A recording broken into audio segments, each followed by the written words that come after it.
అసలు అడిగేటోడు లేడు, చేసేటోడు లేడు. ఎక్కడ బండ్లు అక్కడనే ఉన్నాయి, ఎక్కడ రియల్ ఎస్టేట్ అక్కడనే వండుకున్నారు. దేనికోసం? మన దగ్గర హైడ్రాని తీసుకొచ్చి మిగతా అన్నీ తీసుకొచ్చి అడ్డగోలుగా పేదోళ్ళు ఇల్లులు కొట్టినకనే వనుకొస్తున్నది హైడ్రా. ఉదాహరణకు మైలాడుదొప్పల్లి మెయిన్ రోడ్ మీద మన దగ్గర ట్రాఫిక్ క్లియరెన్స్ కోసం బిల్డింగ్లు కొట్టిర్రా? రోడ్డు మీద ఎవరిదన్నది ఇల్లు? ఎమ్మెల్యే సాబ్ ఇల్లు కొట్టిర్రా? హైడ్రా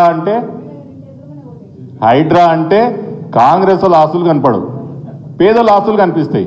మళ్ళీ ఎమ్మెల్యే సాబ్ 4 సార్లు గెలిచిండు, ఆపాలి కదా బయటకు వచ్చి. వీళ్ళందరూ నాకు ఓట్లు వేసిన వాళ్ళే, వీళ్ళందరూ బిల్డింగ్ కొట్టదని చెప్పారు కదా.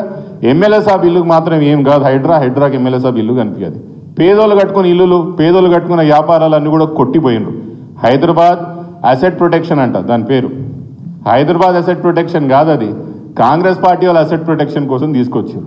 అందుకే రామన్న గారికి నేను అప్పుడప్పుడు చెప్తుంటా, వీళ్ళు హైదరాబాద్ అసెట్ ప్రొటెక్షన్ అని హైడ్రా ఇట్లా తీసుకొచ్చిండ్రో, కాంగ్రెస్ వాళ్ళు కబ్జా పెట్టిన ప్రాపర్టీలన్నీ తిరిగి తీసుకొని మేము కోబ్రా తీసుకొస్తాం.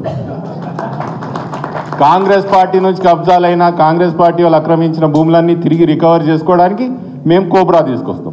వాళ్ళు హైడ్రా తెచ్చిర్రు, మేము కోబ్రా బరాబర్ తీసుకొచ్చి మాత్రం ఈ కాంగ్రెస్ వాళ్ళు ఎన్ని కబ్జాలు చేస్తున్నారో మాకు తెలుసు.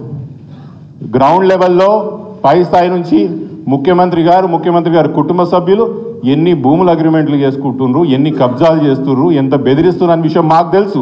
ముమ్మాటికి మేము అధికారంలోకి వస్తాం.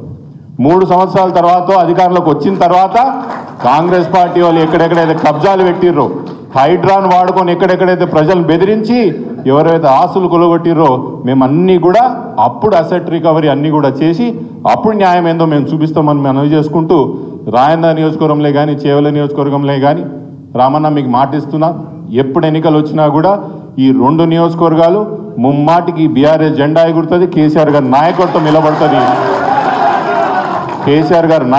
నిలబడుతుంది, అని చెప్పి మీ అందరికి కూడా, మీ అందరి సాక్షిగా రామన్న కూడా మాటిస్తూ సెలవు తీసుకుంటున్నాను. నమస్కారం.